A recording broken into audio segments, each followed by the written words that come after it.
So if you're like me and your yarn is about to run out, so in this scenario where I'm doing the double crochet stitches, I'm going to start, go into the stitch, yarn over, pull up a loop, yarn over, pull through the first two. But now I get the new yarn and I form a little loop, and I am going to pull that loop through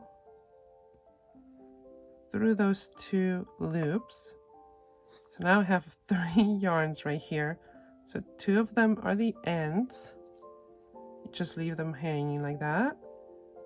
And you are going to crochet over those loose ends. So I'm going to do my double crochets, and I'm just leaving those to run along and be hidden by the stitches. And that is how you switch yarn or color. You know, like if you just ran out of yarn, or if you wanted to change the color, you could do that as well.